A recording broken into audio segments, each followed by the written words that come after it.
কাদাচলের মধ্যে মহাপ্রভু বসে রয়েছে, আর ওই সন্ন্যাসী যার ৬০,০০০ শিষ্য মঞ্চ থেকে তাকিয়ে দেখছে, সেখানে মহাপ্রভু দেহটি আর নাই, একই নিরাকার ব্রহ্ম জ্যোতি হয়ে জ্যোতির্ময় নিরাকার মহাতেজ দর্শন করছে। মহাপ্রভুর দেহ ওর মধ্যে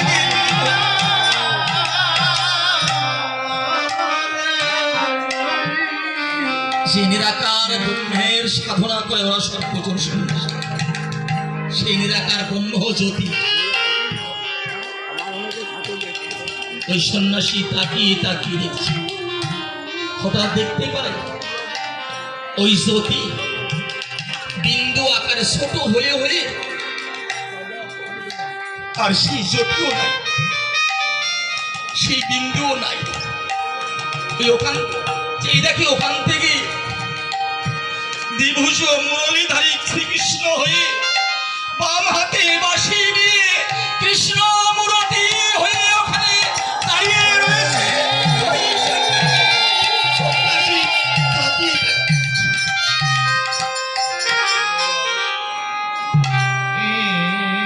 একটু পরে তাকে দেখে কৃষ্ণ মূরতিও সেখানে মহাপ্রভু হয়ে সেখানে কাদাচলের মধ্যে বসে রয়েছে। সন্ন্যাসী ভাবছে এ তো সেই নিরাকার ব্রহ্ম যার ধ্যান করি আমরা, যার সাধনা করি, হে যে সেই কৃষ্ণ, হে যে সেই ওরে তোরাকে যে যেখানে বসে রয়েছিস, আয় তোরা সবাই আমার সঙ্গে ছুটে আয়, আমরা সবাই মিলে বাঁচিয়ে চোখের জলে ওই নবীন সন্ন্যাসীর চরণের তলে আমরা সবাই লুটিয়ে পড়ি, হরি নাম হরি কৃষ্ণ।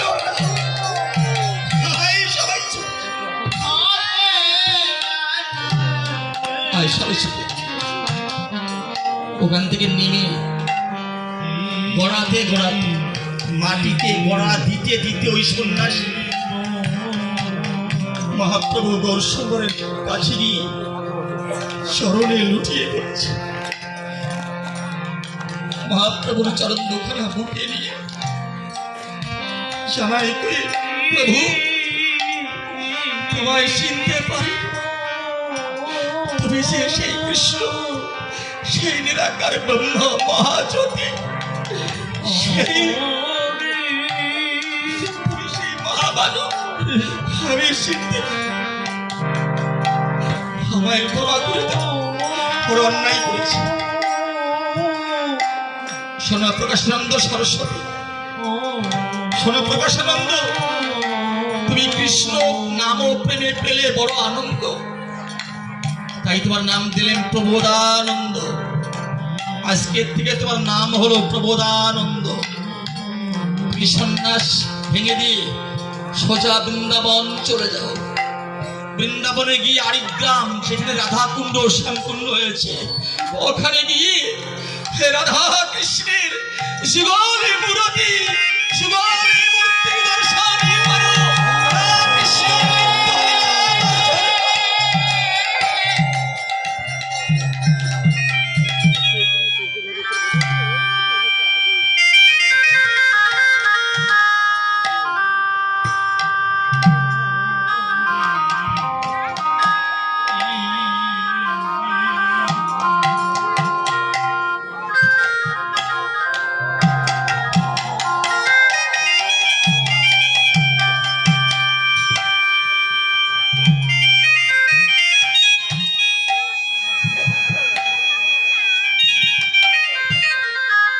সোজা বৃন্দাবন চলে যাও, ওখানে গিয়ে রাধা কৃষ্ণ নিত্য লীলা দর্শন, কৃষ্ণ নাম প্রচার করে আমার মহাপ্রভু গৌরসুন্দর কি আদর্শ শিক্ষা দিল। কেন আপনারা পড়েননি? না তুমি শুনিয়েছেন করব শাস্ত্র